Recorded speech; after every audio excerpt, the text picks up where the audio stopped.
Founder Space, Startup Supercharged. I'm Captain Hoff, CEO of Founder Space, the leading global startup accelerator. I'm also author of the award-winning books, Make Elephants Fly, Surviving a Startup, and The 5 Forces. Welcome back, Migrate to Wealth listeners. Today we have somebody with us by the name Steve Hoffman. He is dialing from Davis, California. It's an amazing human being, very successful, and in a space that we actually have never brought a guest of that nature before. He is an author, international best-selling author. He's an innovator himself. He helps innovators be successful. And his most recent book is called Surviving a Startup. We just thought that it'll be interesting because I'm always interested in how people make a shift from their current mindset to the new mindset, right? And when you're becoming a founder, either you started your life as a founder, or you were working on a 9-to-5 job, a traditional corporate job, and you were switching a job. Or switching to become an entrepreneur, there is a mental barrier. There's a chasm that you have to cross. And Steve, working with so many of the entrepreneurs, so many of the founders, thought it would be great to get him in here to start looking at a mindset of an entrepreneur and what it needs to be, and then draw parallels from there for anyone in any phase of their life who's looking to migrate into a different type of a life. Steve, with that said, thank you again for joining the show. Appreciate it, buddy. It's fantastic to be here. Oh, thank you. I'm always looking for, I have a deep connection with tech. As I was telling you, I was at Airbnb for 5 years. I miss that vibe. I miss that rigor. I miss that creativity. Not that it's not there, but it's just very concentrated in the valley. So we're in the heart of it. Steve, before we get into what you do and how you do it and what made you do it, we will always like to open the show as when you heard the word migrate to wealth, what was going through your head? So migrate to wealth. So I always say the greatest talent always migrates to the greatest opportunity. So when you migrate to wealth, you move towards opportunity. And that opportunity can be within the current location you are, or it can be around the world. Like you look at the smart, driven, ambitious, talented people, and they are on the move. They are looking for those opportunities, right. And they're the type, because of their core nature, they will take the risk to actually leave wherever they are, whatever they're doing, and go there. Yeah, it's kind of interesting, Steve. You said that, and I hear that, and I know that, risk. Is there risk involved in migration? Or Absolutely. or there is the mental model is shifting? Because most of us, I migrated from India. Now, was that risky? It was risky, but it was not really risky because somebody else had already migrated from India, right? Kind of like, how do you look at risk when you're looking at risk? Well, there's different types of risk. So there's the risk of the unknown, like you're comfortable. True. You're where you are. True. You have your family around. You know how things operate. You understand it. When you move to a new environment, new job, or a new opportunity, or you branch off and start your own company, there's always all these unknowns. And unknowns tend to scare people. They are risks. So it's not just monetary risk.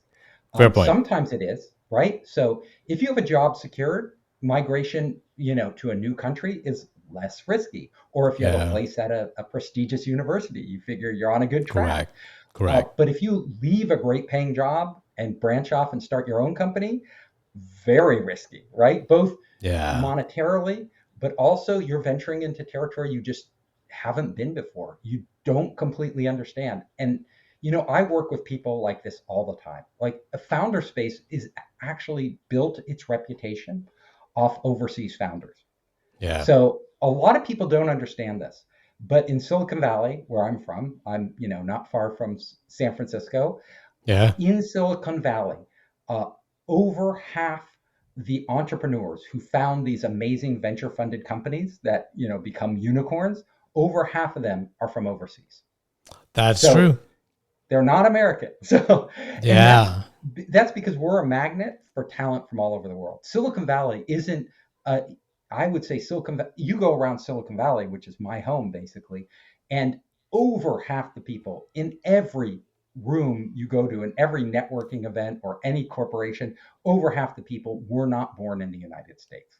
It's a Definitely. conglomeration of people from all over the world, and they are all, like you say, the ones who are most successful have a certain mindset, and it's usually a mindset where they are willing to take those bigger risks. It's got it. I'm starting to call it, and I don't know if I hope it picks up eventually. Migrant thinking, right? I think Yes, it's the thinking of it's a mindset of a migrant, which is coming from they're ready to disrupt their current mental model, to figure out they have no idea what the new mental model is going to look like. They have no idea. There's an excitement, but there's a fear. There's love of the new opportunity, but there's a concern of their safety and security. And when I say that, not physical security, but more about financial, and there's no support system and everything else. So like it's anything you want to do. You know how Carol Dweck came about the mindset of fixed and the fixed mindset and the growth mindset. I really think the migrant thinking is more closer to the growth mindset than any other way of looking, because you're always shifting your reality. And when your reality gets shifted, when your comfort zone gets altered, and there's no foundation to depend on, you become more open, you and do, you and become you've you had become to. Migrants have had to, immerse themselves in a whole new culture, a whole new way of thinking. That right. oh, that process of literally just being a migrant opens up their mind. And I've also noticed something else about Mhm. migrants and why America has been built on immigrants. This, Definitely, you look definitely. at, the number of industries that were basically founded and grown by first generation immigrants and second generation immigrants. It's like Yeah, most of our great companies, like the correct. majority of our great companies Yeah. were built by migrants. And the reason this is so important, there's a couple things. One, migrants had to go through this process where first of all, there was a filtering process. Let's face Correct. it. There are billions of people in the world, but not billions of people migrate to the US.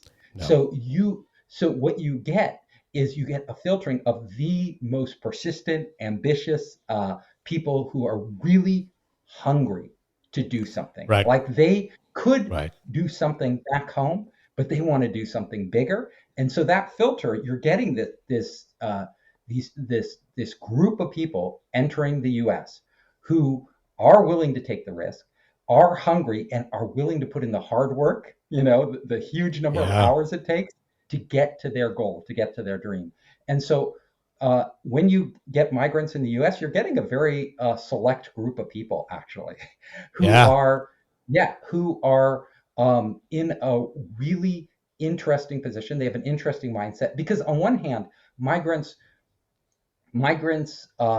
they want to change their life. They want to Hmm. fundamentally make their life better. That's why they're migrating. If they didn't, if they were satisfied Yeah. with what they had, why They don't migrate, need right? to. They don't need to. Right. Unless you're Yeah. starving, right? You wouldn't migrate. But if Correct. you're comfortable where you are, why not stay? So that's one thing. When they get here, they're also immersed not just with American culture, but with cultures from all over the world. Because, like, Yeah. all of our cities are melting pots of people and ideas. And so they're being Correct. challenged in all these different ways to think all these different ways, which is really important in the creative process and business forming process. And then number three, which I think is kind of really important, Americans, the ones who are here, right? You wonder, like, how can half the amazing tech startups out of Silicon Valley have migrant founders, right? How is this possible? And well, a lot of people here get complacent. They're They like, they do. grew up Yeah. here. They kind of have expectations that they should be handed something. They Yeah. don't they don't think they should work as hard. My people come from overseas are not only willing to work, they're willing to work hard. They're willing to go through pain to get what they want. Correct. Whereas a lot of people born here, they don't have, some do, right? But it's a lower percentage. So it's a much higher percentage. It's actually the majority of migrants are Yeah. willing to do that. No, you're right. It's kind of like I see that. I see that in my life because I'm married to a first generation. I Right. immigrated here about 23 years ago. And my wife and I were always having a conversation. She's like, why are you always looking for something new? Right? Kind of like Right. something Why more are you always challenging. pushing I'm yourself? like, I'm like, you know what? Kind of, it's a good question. It's a good question. So one way to look at this is, am I ever going to be satisfied? Or is the path, I think she's looking from a spiritual aspect of it. The fulfillment you're looking for, you're not going to find it outside, right? And I was thinking about it the other day. I'm like, I actually did, to your point, I didn't leave India to build a comfortable life. I built India to make something out of me, right? Yes, I that's had a why you left. very comfortable life there. I mean, I Yeah. had somebody helping in the house chores. I didn't have to wash dishes. I didn't have to drive my car. It was great. Life was great. And it would have become better as I started to make money there.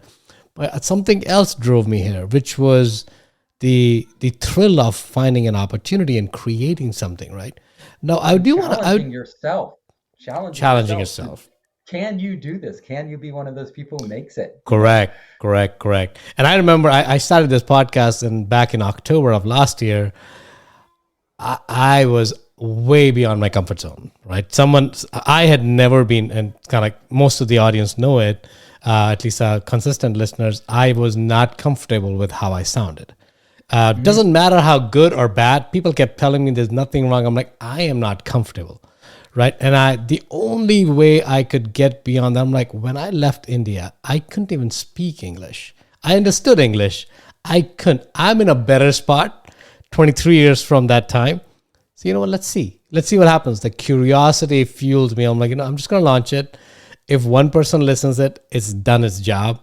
And then that's Well, I good. And of tell you, course, you sound great. You have a great presence, a great well, manner. thank you. And I'm not Thank you, just saying Steve. that. I mean, I think all your listeners know that. That's why they tune No, into you. thank And you you. do seem very comfortable. So you did overcome that. I We all have these areas where we could improve. But definitely. yeah, a lot of people would say, "Oh, that's not me. I could never do a podcast," and they wouldn't do it. Right. No, I think that's the part. Now, what happens there is, though, Steve, I want to talk to you about one thing. I think we were talking about this off air. So let's take an example. I'll take me as an example, right? I come from India. I went to the best colleges here. I get to a company like Google. Let me use Google as an example. Google is not the only company. Google is an example, and Google hires me, and it pays me 6, 7, 800K a year. Eventually, I get to that point. Now I'm very comfortable, right? At least financially, I'm very comfortable. I'm at top 1% of the America at that point.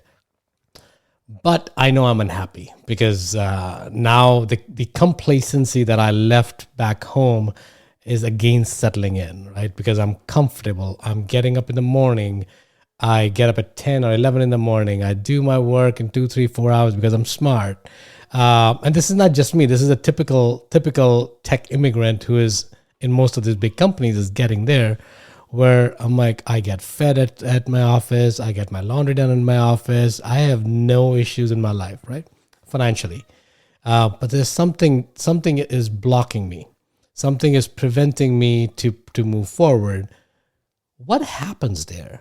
What happens there? Why did we become that way? And I have my answer. I would love to, because you probably have a generalized answer because your sampling pool is much larger than just looking at me. So why is that happening? Is it because we didn't think about what good life means to us, and all it meant was money, and now we have got the money, and now we're thinking, oh, we got the money, we came here for money, we got it, so check the box, we won, and now this is my new standard, which is just cruise. What Yeah. happens there? So I work with entrepreneurs all the time from all over. Many of them who are immigrant entrepreneurs who are leaving companies like Right, Google, like Facebook, like Microsoft to actually start they're taking a huge risk. And I'd say, hmm why would you leave a job like that? right. That's kind of It's so interesting. like Yeah. you're cruising there. Like, and I wrote a book, Surviving a Startup, which is I called it Surviving a Startup because it's brutal. Like It's brutal. it's It is so brutal. you're Yeah. leaving a great job, great paying, to do something incredible where the odds are 1 in 10 that you will even survive. Right. And did you know, like, only 1% of startups become unicorns? So that, Wow. yeah, and these are startups that actually get angel funding and get money. Not It's not Right. counting all the people who just have ideas and try something Correct. and then it Correct. fizzles Correct. out. Correct. Correct. Correct. So 1% of those that actually raise money get to be unicorns. Your odds are low. right? And Yeah. here you're sitting on a super cushy, job where you don't even have to try to do well. And you'll retire with more money than you could spend. Correct. So why would you leave this? The answer is, we're on this, who are we, right? We are what we do in our lifetime. Like Right. that is what we are. And if we are just doing the same thing and it's super easy and we don't feel like we're really we don't thing is being alive, we never really know who we are fully, right? We are always in the process of discovering. And how do we discover who we are? Well, we discover who we are by what we do in this world, right? True. That we and so we like think I may be capable of doing something more than I'm doing Uh-huh. now, but you'll never know unless you try. Like you will True. never, if you True. don't try, you won't know. So if you sit at this job, yes, you're going to have a much bigger bank account for Hmm. sure when you retire than you have now, but maybe you already have enough money now. So Yeah. so you're going to spend the next 20 years of your life just riding it out until you're old and never discover who you really are or what you were Yeah. really capable of, what you could really do in this world. I think for a lot of people, especially ambitious people, uh, that's not enough for them. They, you look at all the great people who make great change in this world, like whether it's great social change, whether it's they're writing books, whether Right. they are founding companies, they are pushing themselves. They are taking unnecessary risks, right? What is a necessary risk? Well, a necessary risk is you need to do this to survive. Correct. If you are Correct. already comfortable, you Correct. don't need to do it to survive. So every other risk you add on top of that is an unnecessary risk. Well, it may be unnecessary for you to survive, but it may be necessary in order for you to go on a journey and really figure out who you are, what you're capable of, and in the essence, create meaning in your life, right? We Yeah. want to create meaning because at the end of the day, you can have an enormous bank account that you can leave behind when you die, like to your family, your kids, whatever. Yeah. But, after a while, how much money you can give them and how much money is it even good to give somebody, right? Yeah. That's People true. should your kids should earn their own money. They should go on their Yeah. own journey. Like, so this is your chance to really do something in life. Um, and is what you want to say to yourself when you're older is, oh, I had a comfortable life, or I had a life that was really meaningful, that was really challenging, where I really discovered and did so many things I didn't even think were possible. I would rather Correct. say the latter. I would completely agree. And of course, you're a writer, right? So you could see that the way I have never heard anyone describe risk the way you describe necessary and unnecessary, right? And that I think sums a lot of it as in you going from me moving from India was not a necessary risk. It was an unnecessary risk. Right. People leaving Google, Microsoft, Airbnbs, and companies like that is not a necessary risk because they could survive there and be there for the rest of their lives, performing at probably not at the best capacity, but even their suboptimal is even higher than a standard operations, anyways. So there are, but the problem is, I think at that point, what you're saying is right. What you're saying is, who am I? Am I this person who's just getting up at 10 in the morning and lazing around, working for 3, 4, 5 hours a day, which you're not even mentally engaged? You're not physically engaged, mentally engaged, emotionally engaged, spiritually engaged. You don't have a lot at stake, You right? don't. Because you're not risking a lot when you and so it's not really challenging you in the way when you have a lot at stake, you discover who you Yeah. really are. You discover, Yeah. you know, when you're making certain investments and that investment, you look at the great entrepreneurs out there, like Phil Knight from Nike. Yeah. Literally, there were so many times during Nike's. I don't know if there's a book called Shoe Dog, which is great for Yeah. every Just entrepreneur. watched the documentary on air recently. Yeah, yeah. It was There's a interesting. documentary. Yeah. Yeah, every time he'd risk it all. Like literally every month he would be Correct. pushing to grow his business, and therefore if he didn't make there was a good chance he wouldn't make payroll that month because Correct. he Correct. kept pushing the growth. And you look at great entrepreneurs across the board, they are doing that. Why are they doing that? They're not just doing it to grow a business. They are doing it because that's who they are. That's in the core of who they are. It's Yeah. they live to risk it. They wouldn't be who they are if they didn't take those risks. So, Steve, can anyone become that person? Right. So, I think there's one is the conversation. I don't want to say are they born that way or not. Of course, their life shaped them to that way. But is there a way if and this is not a knock on second, third generation Americans, it's not. But let's say hypothetically, what we're saying is the first generation immigrants or the new immigrants are much more driven to challenge Yeah, themselves. and like I said, it's a filtering process. Like not, Filtering process. it's not like everybody from India came over here like you did, right? You Yep. were one Yep. of There's a there's a very lot of there's a lot of people. If they all came over, I don't think we'll have enough place to live. So but what I'm saying is you are one of a select group of people, right? yeah, Self-selected. You selected yourself to come over here. correct. There, because you had more of that mentality. Can anybody do it? Well, I write about this too in my books because I think it's really important. It's not for everybody. There are Mm, certain people, you have to know yourself. And part of right. this challenging yourself is knowing yourself. And a lot of people Right. find out when they, let's say, step out of a comfortable job and they start up their company, it doesn't go well. And they Yeah. find out actually being in a big corporation was better for me. You know, Right. they, because, you may be very brilliant, you may be very talented, but you may not be good at managing people. You Correct. may not be good at managing stress in your life. Right. You may Right. have issues with your family, like, other members of your family. You're not alone when you do these things. Right. There, certain people can handle high degrees of uncertainty much better than others. So True. you True. really have to know, am I a person who needs stability? If I am in an unstable position, does it psychologically affect me in a very negative way? If that's Hmm. the case, probably, you shouldn't maximize your risk because True.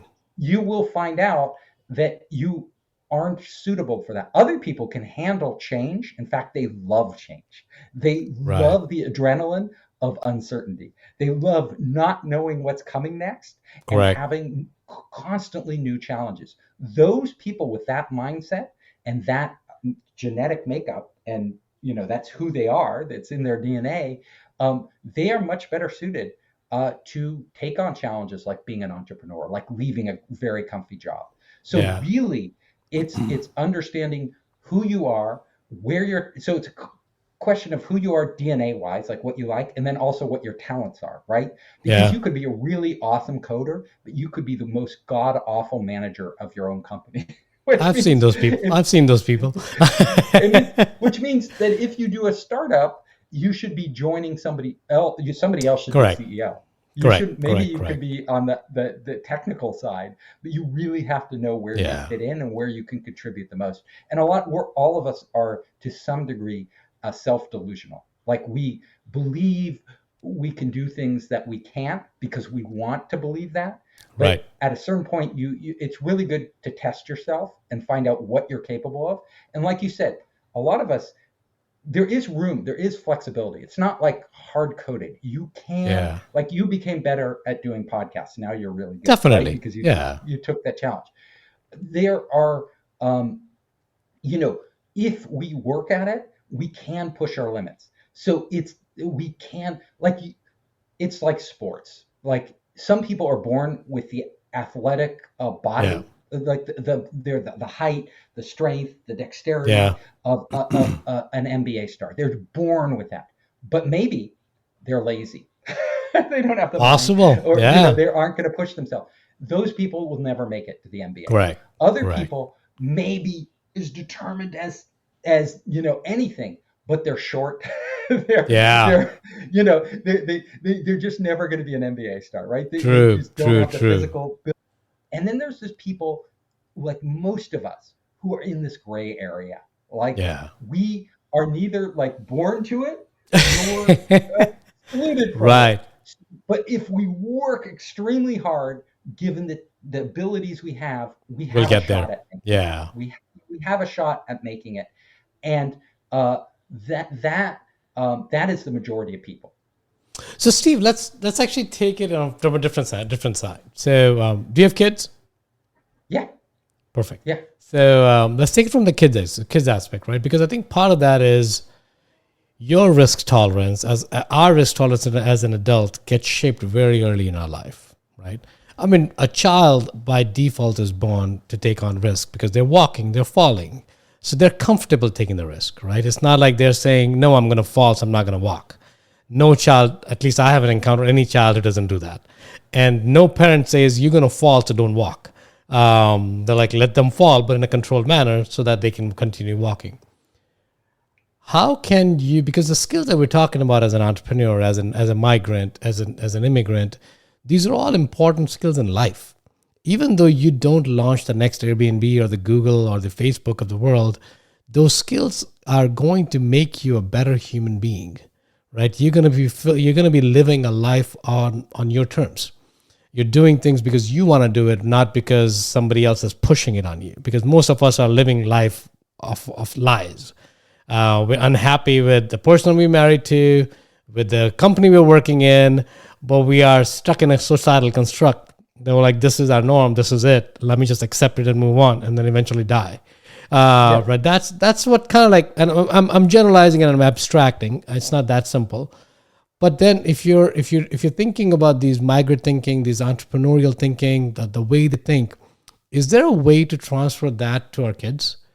And I'm personally vested in it because I have a 7 and 9 year old daughter, two daughters who are 7 and 9 year olds. I'm like, okay, what can we do? What can we do as parents to make sure that they're comfortable taking on challenges, they're comfortable taking on risk, they're okay failing, right? Because those are yep. some of the traits. Yeah, it's really an interesting question. So I want to go back to your first statement. Children, they walk because because they aren't afraid, Yeah. and they'll take that chance. It's actually not. It's not as true as Mm, you think it is. And I'll tell you from personal. I have two kids. So one kid started walking right away. You know, right. he was just like up and walking. The younger child, he figured out how not to walk. Like he became so good at scooting on his butt, like with his hands, Right. like that. Yeah. We at a certain point we thought he would never walk. Like this kid Right. is just not. Their temperaments are very different. The Mm, older child is much more adventurous, much more willing to take risks.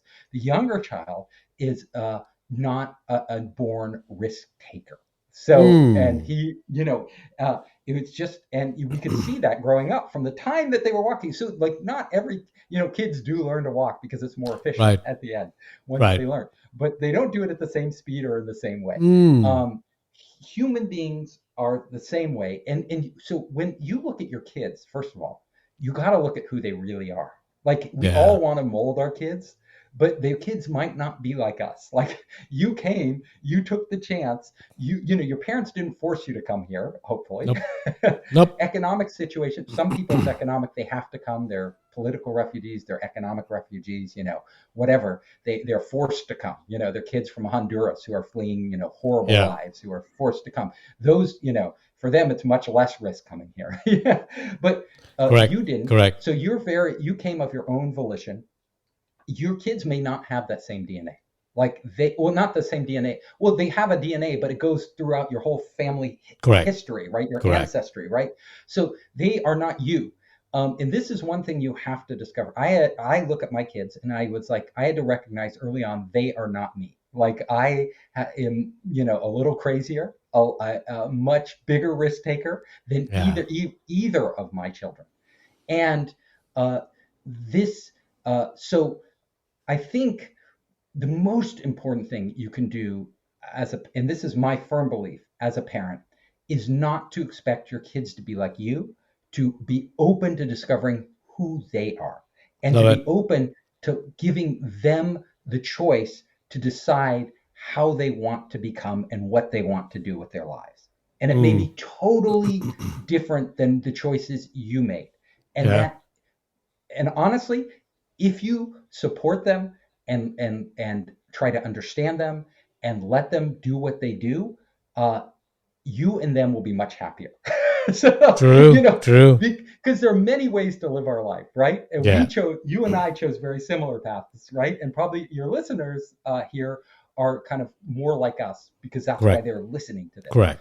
But the average, like, so with my kids, and they just got their first jobs, so they're older Nice. now. They've been Congratulations. through this all.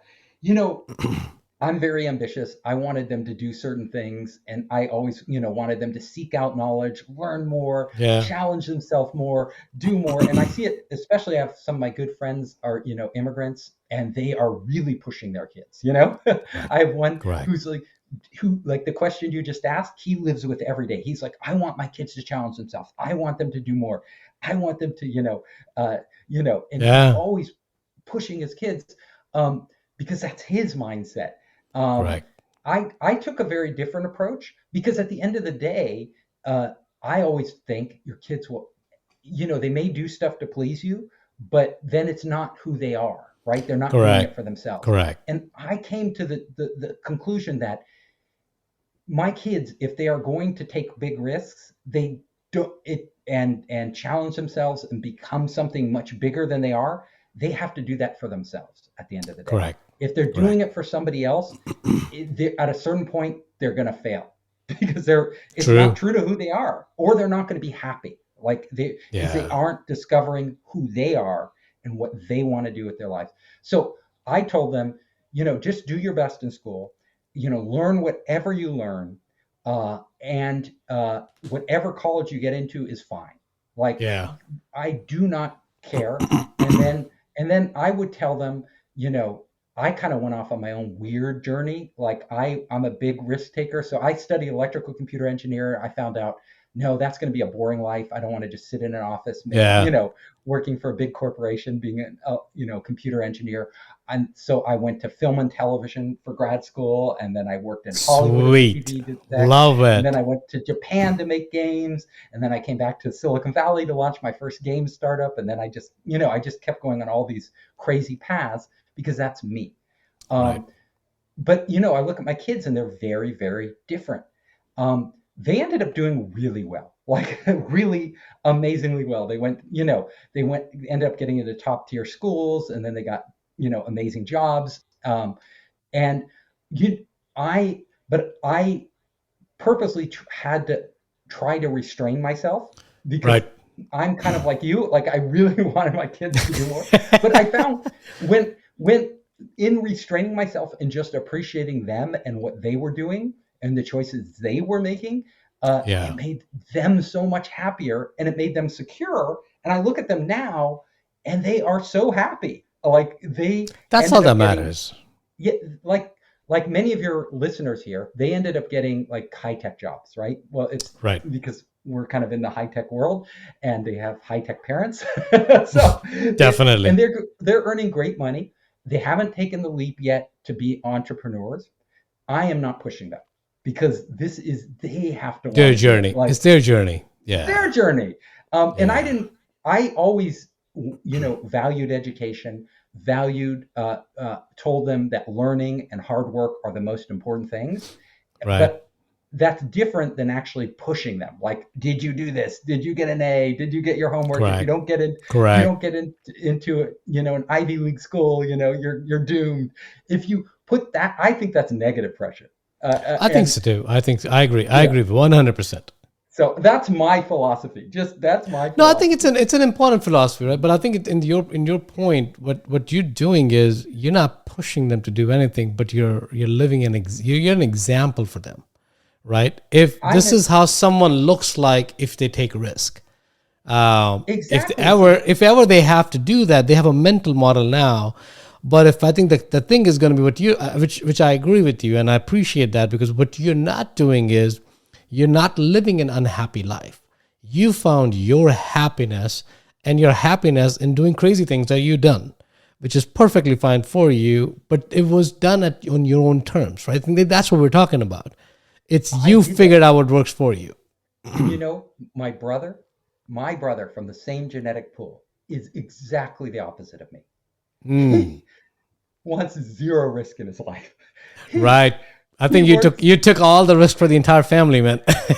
he works as a coder for a large bank and Yeah. literally wants his life the same every day. He goes on the same vacations every year to the same places. Wow, He man. does not Yeah. want change. So my kids and my brothers doesn't have kids, so my kids are sort of he's like the second father to them. So they have Yeah. two examples. Like they have It's a me great, it's great. It's they have actually me taking amazing. crazy risks and every year doing something new. And then they have my Yeah. brother who's literally doesn't want any change in his life. Zero. So That is so and, interesting, man. I mean, and I we're think it's an happy. age. Sorry, go ahead. We're happy in different ways, right? So Yeah. it's not an age, it's like genetics. Literally his genetics are somewhat different than mine. Um, and his risk tolerance is much, much lower than mine. Correct. Correct. And his ambitions are much, much lower than mine, but he is very happy with the choices he made for himself. See, And as long I'm as very, he's living that life, it's okay. Now, if he was unhappy living that life, that's really where the concern starts to happen, right? That you're unhappy in the person you are with the life you're living. There's something beyond that. And then how can so you push yourself at that point? right. I think it's knowing who you are and Knowing who what you you are. want and Yeah. what makes you happy in your life. And everybody has to know these things. And I think uh, kids need to discover what makes them happy, not what makes their parents happy. So Steve, let's talk about that. That's a very important. And I don't know if you don't know that part of my life. I actually lived with monks in India for about 2.5 years, Really?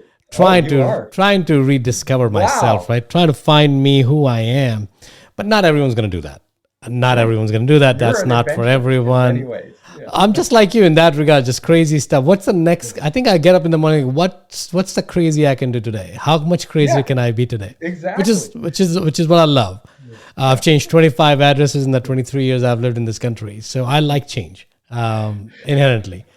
So I think where I was going with that was self awareness is key, right? Because self awareness is the most important thing for you want to be That's what adventurous or not.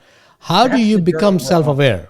How Yeah. do you have any thoughts and recommendations on, because even your entrepreneurs that you're working with, starting anything is very simple, right? I could start a new company tomorrow. That's not a hard part. The hardest part is sticking with it and seeing it through, at least to the extent where your idea, you still believe in the idea, right? You still believe in yourself. How do you work on the self awareness piece? So self-awareness takes time. Self-awareness takes work.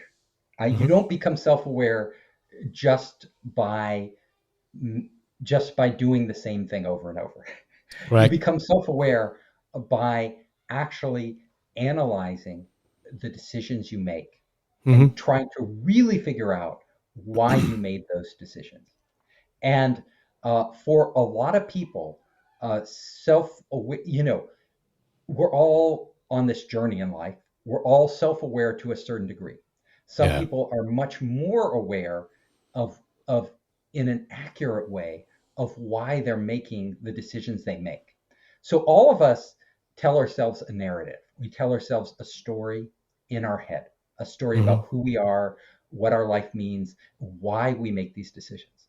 Often those Correct. stories aren't entirely true because the stories themselves are a lot of times built to defend us Correct. from discovering things about us that we don't want to know. Yeah. Yeah. You know, there are truths about ourselves often and about our lives that we don't want to admit Yeah. because we don't have the framework to process them. Like Correct. to admit our own weaknesses, to admit our own things about ourselves that are unpleasant, um, Yeah. and and to admit things about the world that are unpleasant or scary or not the way we want them to be. So uh, this it's what you asked is an extremely difficult question to answer, and there are many paths to doing it. Like you went and lived with monks, right? And discovered probably a part of yourself or pieces Yeah. of yourself that you would have never discovered without that experience Correct. ever. Um, so just the fact that you did that makes you more self-aware and what there's so many great things from Hinduism, from Buddhism, from all the world's religions, that can teach us. There are things from psychology Yeah. that can teach us, and there are things from our own experience and relationship to other people that can teach us. So one of the things that I do know is that we only know ourselves. Uh, this is my belief, and it may not correspond to other people, but this we only know ourselves as the reflections of ourselves in the world around us. And by the reflections of ourselves in the world around us, I mean when we interact with other people, how they react to us is how we affirm or who we are, right? Or who we Hmm. think we are, or we're challenged. So by Yeah. the a lot of people block off relationships, whether it's relationships with a loved one. They refuse to talk about certain things because they don't want to Yeah. know Correct. those things Correct. they don't really want to go there, right? They don't want to go to painful parts of their past, painful things Right. about the world or their relationship with other people. But that is how we discover who we are, by going to those places and really honestly talking with people, honestly listening to what they're saying to us, Hmm. not filtering. We all have our biases. We're always Right. filtering all the information that comes in with our life experience, to honestly go out there and actually analyze what we've done, what it means, what it really says about us. And this can be through starting a new company, like we're talking about, branching off Yeah. and being an entrepreneur. It can be even things in your current job. You don't have to leave your job to discover much more about yourself. It's definitely things about how you interact with your kids, how you interact with your spouse, how you interact with your parents and your closest friends. Do you really go deep with them? Most people don't. They're just doing surface level talk. Yeah. Like, can you go deeper? Can you really go to your spouse or your parents and ask them, who do you think I really am? How would you describe me? What do you think are my weaknesses? What do you think are my strengths? Be honest with me. Don't sugarcoat it. I want to know. Uh, to go to live with monks and see how they go through meditation, clearing your mind. Yeah. Go to therapy, right? Go to uh, uh, you can do therapy in many different ways. You can go to a psychiatrist or a psychologist, and all traditional therapy, would be talking about yourself, right? You learn Yeah. a lot just talking to yourself, right? What are those conversations? Sometimes, but talking to yourself in front of somebody else, you will say other things, especially if they ask you hard questions Correct. about Correct. that you wouldn't ask yourself. So a lot of people learn. There's so many different ways, and people are not one thing. Like the thing is, and maybe talking too long, but all of us are filled with contradictions. Like Right. we like to simplify ourselves, but humans are incredibly complex, and True. we have good pieces about us, we have bad pieces about us, we have altruistic pieces and really giving pieces, we have selfish pieces. One person, we are not black or white. We are a mixture of all these different Right. emotions and things, and different situations bring out different things in us. And this is really important to understand if you're going to understand yourself. If you try to simplify yourself too much, you are just living in a delusion that you are creating. Sometimes these can be very positive, right? Right. Uh, Right. a lot of the best entrepreneurs, they say, are overly optimistic. They believe in Yeah. themselves so much that it's unrealistic. But because they do, they're able to do things they wouldn't be able to do otherwise. So, Correct. necessarily knowing who you really are doesn't always get you what you really want, unless what you really want is Yeah. to know who you really are. so, No, it's so kind of funny, and you were not talking too much. I think it's all relevant. I think yeah, it's really. I think most. I remember me as a young person. I'm getting older, definitely, but yeah, I somebody asked me once. The great mentor of mine is like, "Why don't you do introspection?" He said, "Because I won't like the answers." yeah, Right? exactly. And I already know it. I don't like those answers. So why would I ask the question that I don't like the answers? It was at that time, I don't even think I knew what I was saying. I genuinely didn't. But I think as life has happened, is the wisdom of life is in those questions, right? And when you asked a question I'll just repeat what you just said, basically said is look for feedback, honest feedback. The problem is we have built a life, most of us have built a life around us where we don't give the space for honest feedback. Because when somebody gives either they don't know how to give feedback, possible, but I think the bigger problem is we don't know how to receive feedback. Yeah. Because it doesn't matter how they give the feedback. Are we receiving it in a way that the person opens up and tells you the truth? Because if you're going to lash out on them after the first statement they say, this is wrong with you, of course, that's not the right way to give the feedback, but that's okay. But at least they're opening up. And if their first reaction is, I hate you, and you run away from that room because how dare you say that about me, and you become defensive, the whole beauty of that question is gone. Yeah. And what you have to understand is, what they're saying may be really hurtful to you if they're in any way critical, right? Mm-hmm. So if we're asking for honest feedback, we're probably just not asking them to say we're the greatest person in the world. Correct. They love everything about us. Correct. This isn't what we're asking. We're asking them to say, are there areas I could improve? Are there things about me, our relationship that you think could be better? And if we're asking that, we have to look beyond how they say it to what they're trying to get. So they may be saying things that are hurtful. They may even be saying it in the wrong way. Like there's a problem with you. This what you do drives, I don't think is very considerate or very, correct. It's really annoying. They could be saying it in that way, but we have to say, well, why are they saying it? Well, they're saying it, one, because I asked it. And number two, they're saying it because they want a better relationship. They want our relationship to change and become better. Otherwise, they wouldn't even be with me, right? They would just correct. They wouldn't be sitting here with me having even this conversation, or even when they're mad, yelling at me. When people are yelling at you, what they're telling you is that they are invested in this relationship and they want it to change, and they want it to become better. And in order for us as human beings to have those better relationships, we have to listen. We can't shut those conversations down. If we shut them down, if we cut off, as soon as they get difficult, we cut them off, we are never giving ourselves a chance to have a better relationship with that person. Correct. And it's sad, right? But a lot of us do that because we're defending ourselves, right? We feel we're vulnerable and we have to defend ourselves. Wow, Steve, this is why. In essence, we're too weak. Like we're too. We are. All of us are. Yeah. All of us are. And so, what we have to understand is that being able to take this criticism and being able to look at it from a different perspective, and then being able to actually act upon it is strength. It's not weakness, right? It's strength. And correct. It's hard to get there.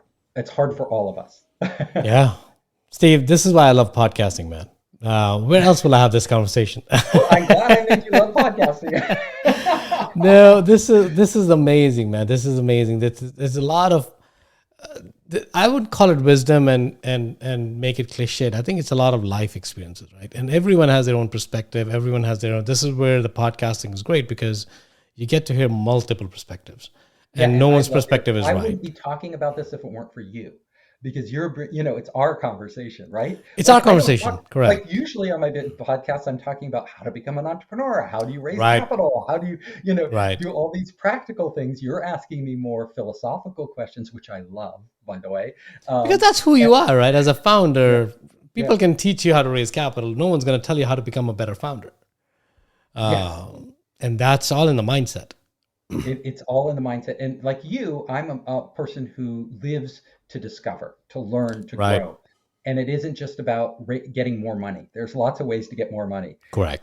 Easier ways to get more money. Yes. And it's fine. I want to, be financially successful, but to me, that isn't the end goal. And that's not what makes a happy life. Yeah. Well, Steve, we can talk. It seems like you and I can riff-raff on this for the entire life. But I want to be respectful of the time and also the duration of the episode so people can derive value from that. I really, really appreciate your conversation and your time there.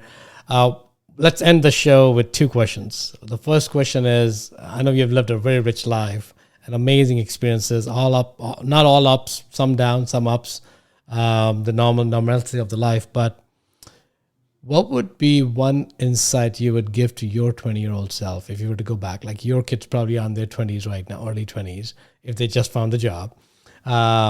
What's one insight you'll share with them if they listen to you?